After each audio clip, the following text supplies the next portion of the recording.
काका, हुआ है शहर, ले आए खाद बीज। हाँ भाई, लेके तो आया हूँ, पर क्या कहूँ, महंगाई इतनी हो गई है कि समझ में नहीं आता है कि खेती करे कैसे। फसल भी अच्छी नहीं होती है, ये दवाइयाँ नहीं डालूँ तो। कर्जा करके लाओ, कैसे भी लाओ, लाना तो पड़ेगा ही। और ये दवाई की दुकान का कर्जा तो ख़त्म होने का नाम नहीं लेता। लाना तो मुझे भी है, पर सब कुछ इतना महंगा है। कहाँ से लाऊं, किससे खरीदूं, किसके पास सही दामों में मिलेगा और क्वालिटी उत्पाद भी मिलेगा या नहीं। अपनी फसलों की सही दवाओं के लिए दूर दूर तक शहरों में जाना और दवाओं को लाना पड़ता है। फसलों के लिए दवाएं सही है या नहीं, ये जानकारी भी नहीं होती। फसलों की कटाई पर सही दाम मिलेंगे या नहीं, इन तमाम मुश्किलों से दूर होने के लिए आइए खेती बाड़ी केंद्र। खेती बाड़ी केंद्र एक ऑनलाइन सेवा केंद्र है जिससे आप अपने मोबाइल के द्वारा जुड़ सकते हैं, जहां आपको अपनी खेती के लिए सही प्रकार की दवाएं मिलेंगी, वो भी होलसेल मूल्य पर। वो सभी दवाएं सीधा निर्माता से लेकर आप तक पहुंचाते हैं, यानी कि बीच में होने वाले सारे खर्च की बचत आपकी जेब में। साथ ही साथ दवाओं को लाने और ले जाने की झंझट से भी छुटकारा। अपनी मुश्किलों को दूर करने के लिए आप खेती बाड़ी केंद्र पर एक मिस कॉल करें। खेती बाड़ी केंद्र का किसान मित्र आपसे तुरंत संपर्क करेगा और आपको सभी जरूरी जानकारी देगा। खेती बाड़ी केंद्र की फ्रेंचाइजी लेकर खेती बाड़ी मित्र बनिए और किसानों की सेवा कर देश की तरक्की में भागीदार बने। आज ही संपर्क करें नीचे दिए गए नंबर पर और खेती बाड़ी केंद्र से जुड़े। ये है खेती बाड़ी केंद्र ऐप। अच्छा, किसानों की सरदारी, उन्नत खेती बाड़ी। खेती बाड़ी केंद्र, देश के अन्नदाता की दुकान। नमस्कार, स्वागत आप सभी का। मैं हूं अनुराग पुनेठ आपके साथ। हाजिर हैं हम दिन भर की बड़ी और अहम खबरों के साथ, लेकिन बुलेटिन में सबसे पहले बात हेडलाइंस की। लखीमपुर खीरी हादसे को लेकर सरकार और किसान संगठनों के बीच में समझौता। मारे गए लोगों के परिजनों को मिलेगा 45 लाख का मुआवजा।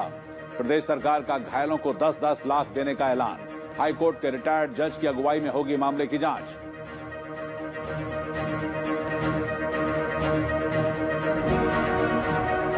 सैन्य हथियारों के आधुनिकीकरण के लिए प्रतिबद्ध है सरकार। डीआरडीओ के कार्यक्रम में रक्षा मंत्री राजनाथ सिंह का संबोधन। कहा, नई स्वदेशी तकनीक का विकास समय की मांग। दोहरे उपयोग वाली प्रौद्योगिकियों के विकास पर ध्यान देने की जरूरत।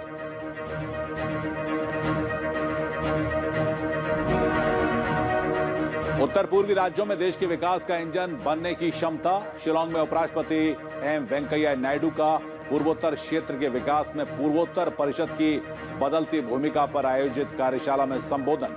महिलाओं के सशक्तिकरण पर दिया जोर।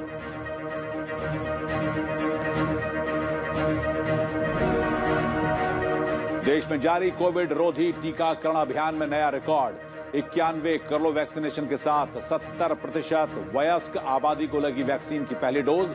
जल्द शुरू होगा बच्चों का भी वैक्सीनेशन। गंभीर बीमारी से पीड़ितों को मिलेगी प्राथमिकता।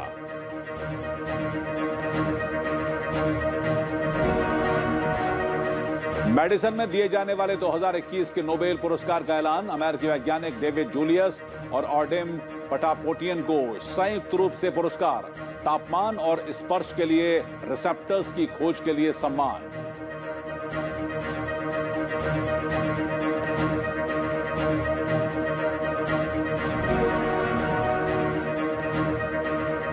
और अब खबरें विस्तार से।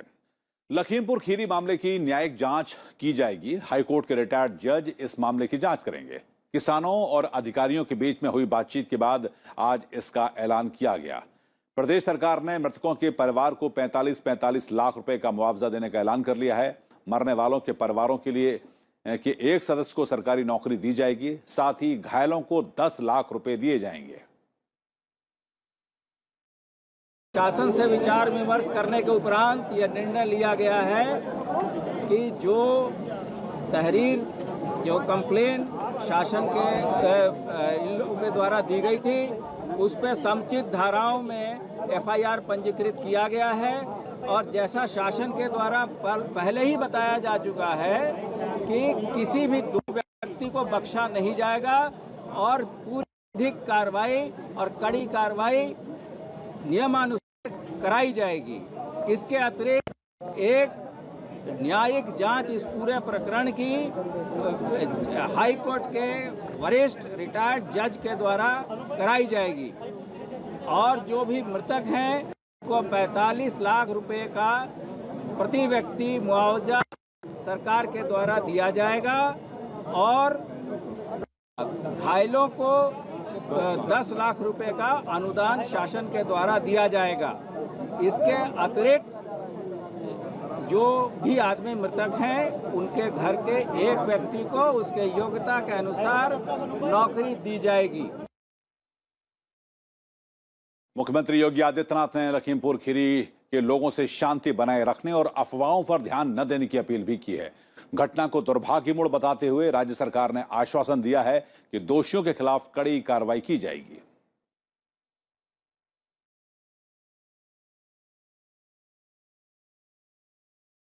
गहराई से जाते हुए इसका इन्वेस्टिगेशन हो रहा है और मुख्यमंत्री जी स्वयं कह चुके हैं जो भी दोषी होएगा उसको कड़ी से कड़ी सजा दी जाएगी।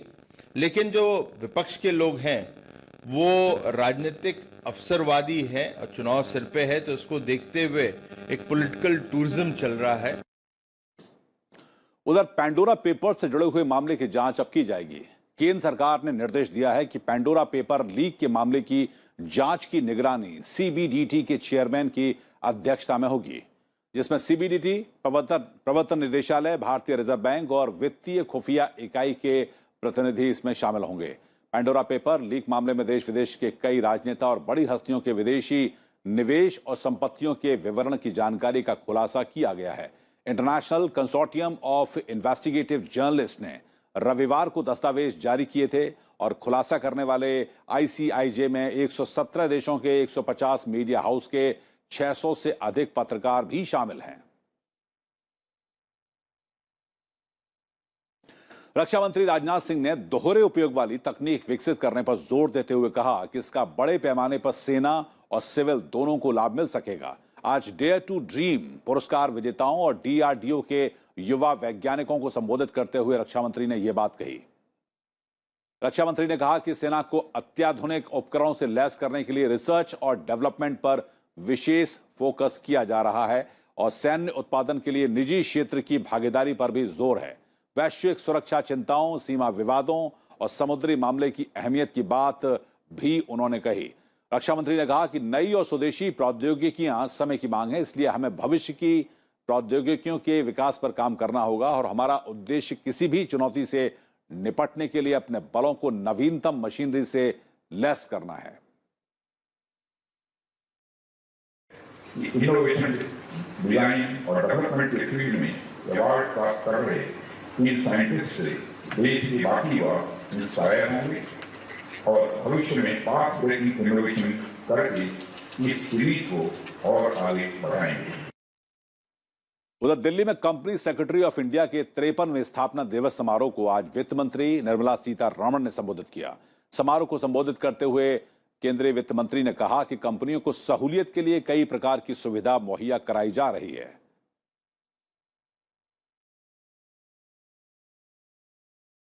You have done a good job, but you have bigger jobs to perform. India is now one of the economies which are standing out as promising good growth. That's going to be easier for companies to contribute towards the Indian economy if you keep the pace at which you worked in the last year with your companies. Greater compliance is also the task. But when compliances are becoming easier, greater compliance should be easier too. देश में Covid टीकाकरण के अब मामले 91 करोड़ के पार पहुंच गए हैं। देश में वयस्कों की करीब 70% आबादी को कोविड का पहला टीका लगाया जा चुका है। केंद्रीय स्वास्थ्य मंत्री मनसुख मंडाविया ने ट्वीट करके इसकी जानकारी दी और कहा कि देश कोविड महामारी के विरुद्ध संघर्ष में महत्वपूर्ण उपलब्धि हासिल कर रहा है। स्वास्थ्य मंत्रालय के मुताबिक 25% आबादी का पूर्ण टीकाकरण हो चुका है। सितंबर में प्रतिदिन औसतन 79 लाख से अधिक खुराकें दी गईं।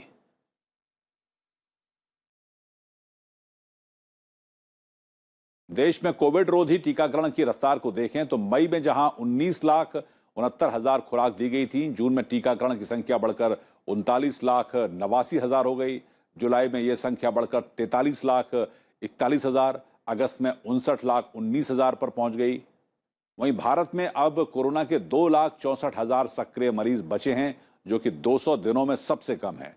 स्वास्थ्य मंत्रालय के ताजा आंकड़े के मुताबिक बीते 24 घंटों के दौरान कोरोना के 20,799 नए मामले सामने आए हैं और इस दौरान 26,718 लोग स्वस्थ भी हुए हैं, जिसके चलते मरीजों के ठीक होने की दर अब 97.89% हो गई है, जो कि मार्च 2020 के बाद सर्वाधिक है। सुप्रीम कोर्ट ने कहा है कि किसी भी राज्य को कोविड-19 के कारण मारे गए लोगों के परिजन को 50,000 रुपए की अनुग्रह राशि देने से केवल इस आधार पर इनकार नहीं करना चाहिए कि मृत्यु प्रमाण पत्र में कोरोना वायरस को मौत की वजह नहीं बताया गया। कोविड-19 के कारण मारे गए लोगों के परिजन को 50,000 रुपए की अनुग्रह राशि देने की सिफारिश राष्ट्रीय आपदा प्रबंधन प्राधिकरण ने की थी। Justice M.R. शाह और जस्टिस A.S. बोपन्ना की पीठ ने कहा कि कोविड-19 की वजह से मृत्यु होना प्रमाणित किए जाने और आवेदन जमा करने के 30 दिन के भीतर राज्य आपदा राहत कोष से मुआवजा वितरित किया जाएगा। पीठ ने राज्यों और केंद्र को यह भी आदेश दिया कि वो प्रिंट मीडिया और इलेक्ट्रॉनिक मीडिया के जरिए इस योजना का व्यापक प्रचार करें। पीठ ने NDMA के दिशा निर्देशों को मंजूरी देते हुए कहा कि पहले से जारी मृत्यु प्रमाण पत्र और परिवार के किसी सदस्य के असंतुष्ट होने पर परिजन उपयुक्त प्राधिकारी से संपर्क कर सकते हैं। और बात प्रधानमंत्री नरेंद्र मोदी की, जो कि कल उत्तर प्रदेश का दौरा करेंगे। इस मौके पर वो लखनऊ में 3 दिन के new urban India transforming urban landscape नामक 3 दिन के अर्बन कॉन्क्लेव का उद्घाटन करेंगे। आजादी का अमृत महोत्सव समारोह के तहत लखनऊ के इंदिरा गांधी प्रतिष्ठान में कॉन्क्लेव के अलावा इस विषय पर एक सम्मेलन और प्रदर्शनी भी आयोजित की जा रही है। इस अवसर पर प्रधानमंत्री 75 शहरी परियोजनाओं की आधारशिला भी रखेंगे। उद्घाटन सत्र के बाद शहरी क्षेत्रों में नई और उभरती प्रौद्योगिकी पर गोष्ठियों और वेबिनार के माध्यम से 4 सत्रों में चर्चा की जाएगी। इसके अलावा शहरी विकास में देश भर की श्रेष्ठ प्रक्रियाओं पर भी चर्चा की जाएगी।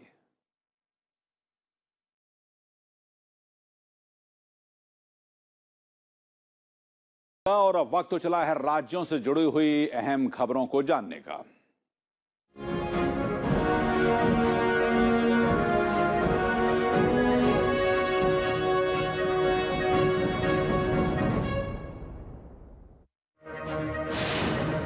केंद्रीय स्वास्थ्य मंत्री मनसुख मंडाविया ने पूर्वोत्तर भारत में ड्रोन आधारित वैक्सीन वितरण प्रणाली के लिए ICMR की पहल का शुभारंभ किया और कहा कि इससे आने वाले समय में सुदूर क्षेत्र में इमरजेंसी मेडिसिन पहुंचाने में मदद मिल सकती है। इससे 15 मिनट में 31 किलोमीटर तक का टीकों को पहुंचाया जा सकता है।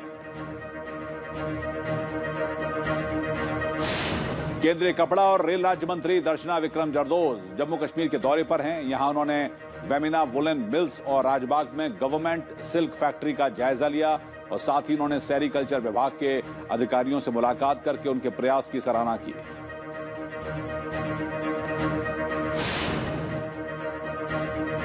रोहतक के बाबा मस्तनाथ मठ पहुंची केंद्रीय राज्य शिक्षा मंत्री अन्नपूर्णा देवी ने कहा कि राष्ट्रीय शिक्षा नीति 2020 से देश तरक्की करेगा और उसके तहत बच्चों को नैतिक, व्यवहारिक और व्यावसायिक शिक्षा देने की कोशिश की जा रही है।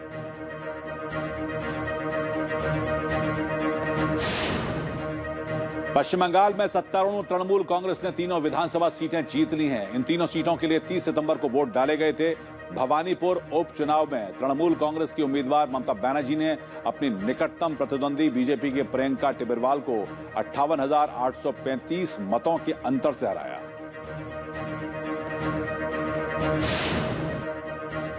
बीजेपी ने असम विधानसभा की 5 सीटों पर होने वाले उपचुनाव के मद्देनजर 3 उम्मीदवारों के नामों की घोषणा कर दी है। पार्टी ने उन विधायकों को ही अपना उम्मीदवार बनाया है जिन्होंने पिछला चुनाव जीतने के बाद बीजेपी का दामन थाम लिया था और विधानसभा की सदस्यता से इस्तीफा दिया था।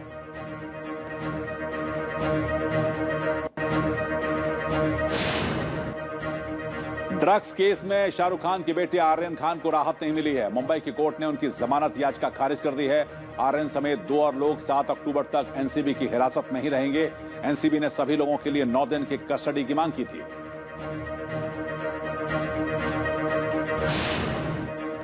जम्मू कश्मीर प्रशासन ने मॉल और अन्य सार्वजनिक स्थानों पर जाने वालों के लिए कोरोना वैक्सीन की कम से कम एक खुराक अनिवार्य कर दी है। सभी सरकारी दफ्तरों, रेस्टोरेंट सहित अन्य जगहों पर वयस्कों को टीका लगाए जाने को जरूरी करार दिया गया है।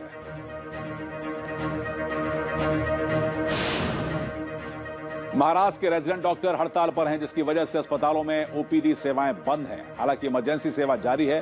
रेजिडेंट डॉक्टर अपनी 3 मांगों पर अड़े हैं। डॉक्टर कोविड के दौरान एजुकेशन फीस माफ करने की मांग कर रहे हैं।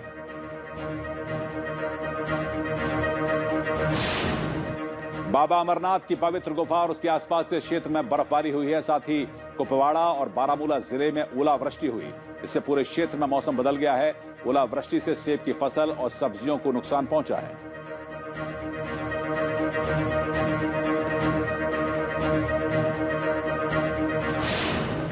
उत्तर प्रदेश में लगातार बारिश की वजह से गोरखपुर में बाढ़ जैसे हालात पैदा हो गए हैं। निचले इलाकों में लोगों के घरों में पानी घुस गया। जल जमाव से लोगों को खासी परेशानी का सामना करना पड़ रहा है।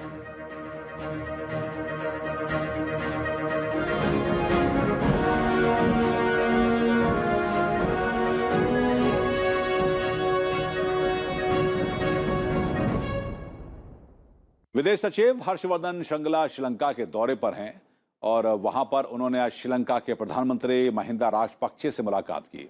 इस दौरान द्विपक्षीय साझेदारी को और मजबूत करने पर सकारात्मक बातचीत हुई। विदेश सचिव ने श्रीलंका के वित्त मंत्री बासिल राजपक्षे से भी मुलाकात की। उन्होंने भारत और श्रीलंका के बीच में आर्थिक और व्यावसायिक संबंध और साझे लाभ की परियोजनाओं को आगे बढ़ाते हुए महामारी के बाद आर्थिक सुधारों को लेकर बातचीत की। विदेश सचिव श्रृंगला ने श्रीलंका में भारत के सहयोग से बने 4 प्रोजेक्ट का भी उद्घाटन किया। इससे पहले विदेश सचिव ने श्रीलंका के तमिल बहुल उत्तरी प्रांत में जाफना के पलानी एयरपोर्ट का निरीक्षण किया था, जहां भारत की सहायता से किए जा रहे विकास कार्यों पर अधिकारियों ने उनको जानकारी दी। विदेश सचिव ने कहा कि श्रीलंका में कोविड की स्थिति सामान्य होने पर ही जाफना से चेन्नई के बीच में विमान सेवाएं और कराईकल, कांकेर, संतोरई और धनुषकोटी और तलाई मनार के बीच में नौका सेवाएं शुरू करने जैसी पहल पर काम करना बेहतर होगा। उन्होंने कहा कि कोविड महामारी के दौरान भारत ने श्रीलंका की विशिष्ट और तत्काल चिकित्सा जरूरतों के लिए अपने हवाई क्षेत्र को खुला रखा है।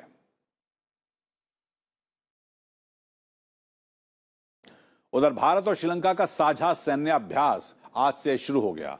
साझा सैन्याभ्यास अक्टूबर से 15 अक्टूबर तक चलेगा।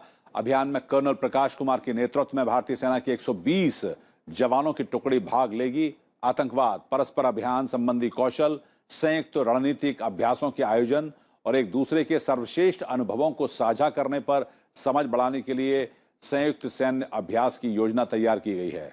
मित्र शक्ति सैन्याभ्यास का 7वां सत्र 2019 में पुणे में आयोजित किया गया था। और आज से भारत आने वाले ब्रिटेन के सभी नागरिकों को 10 दिन तक क्वारंटीन में रहना अनिवार्य है। भारत ने अपने नागरिकों के लिए ब्रिटेन में क्वारंटीन में रखे जाने के फैसले के जवाब में यह कदम उठाया है।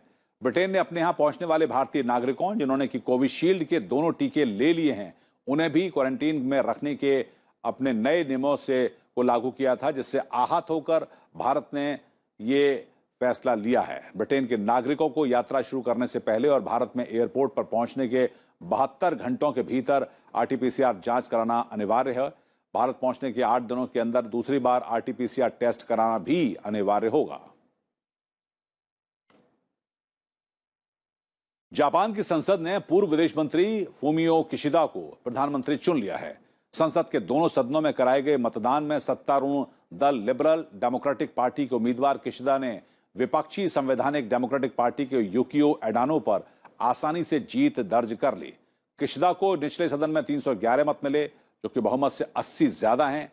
उच्च सदन में उनको 141 मत मिले, जो कि बहुमत से 20 अधिक थे। प्रधानमंत्री नरेंद्र मोदी ने फूमियो किशिदा को जापान का नया प्रधानमंत्री चुने जाने पर बधाई दी। अपने संदेश में प्रधानमंत्री ने कहा कि वे एक नए प्रधानमंत्री के साथ काम करने के इच्छुक हैं। दोनों नेता क्षेत्र में विशेष रणनीतिक और वैश्विक भागीदारी को मजबूत बनाने और शांति और खुशहाली को आगे बढ़ाने की दिशा में काम करते रहेंगे।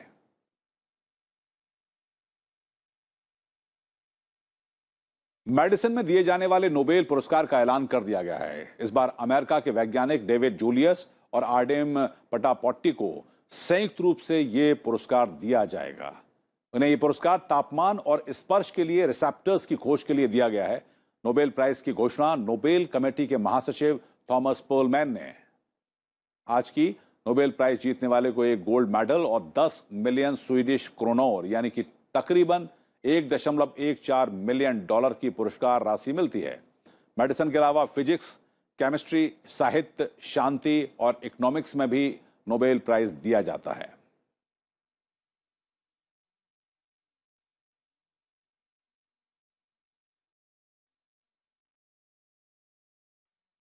आज स्वतंत्रता संग्राम सेनानी श्यामजी कृष्ण वर्मा की जयंती है। इस मौके पर उपराष्ट्रपति, प्रधानमंत्री सहित गणमान्य लोगों ने उनको श्रद्धांजलि अर्पित की। उपराष्ट्रपति वेंकैया नायडू ने स्वतंत्रता सेनानी श्यामजी कृष्ण वर्मा को उनकी जयंती पर नमन करते हुए कहा कि श्यामजी कृष्ण वर्मा एक समर्पित देशभक्त थे जिन्होंने लंदन का इंडिया हाउस क्रांतिकारियों का केंद्र बना दिया था। उनके विचार और जीवन दर्शन लगातार भारतीयों को प्रेरित करते रहेंगे। प्रधानमंत्री नरेंद्र मोदी ने कहा कि महान क्रांतिकारी और स्वतंत्रता सेनानी श्यामजी कृष्ण वर्मा को उनकी जयंती पर श्रद्धांजलि। देश को गुलामी से मुक्त कराने के लिए उन्होंने अपना जीवन समर्पित कर दिया। कृतज्ञ राष्ट्र आजादी की लड़ाई में उनके योगदान को कभी भुला नहीं पाएगा। आपको बता दें कि 31 मार्च 1930 को जिनेवा के एक अस्पताल में श्यामजी कृष्ण वर्मा का निधन हो गया था। उनका पार्थिव शरीर अंतर्राष्ट्रीय कानूनों की वजह से भारत नहीं लाया जा सका और वहीं पर उनकी अंत्येष्टि कर दी गई थी। उनका दाह संस्कार कर उनकी अंत्येष्टियों को जिनेवा की सेंट जॉर्ज सिमेट्री में रखा गया था।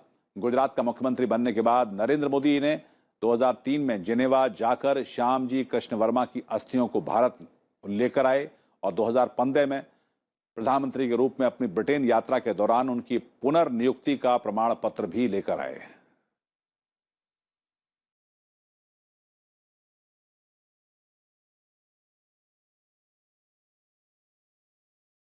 तो आज के बुलेटिन में इतना ही, लेकिन जाते जाते आपको छोड़ जाते हैं पॉजिटिव न्यूज के साथ। पुणे में विंटेज और क्लासिक पुरानी मोटर बाइक और कार की प्रदर्शनी लगाई गई है। आपको छोड़ जाते हैं विंटेज मोटर बाइक की इन तस्वीरों के साथ और मुझको दीजिए इजाजत। नमस्कार।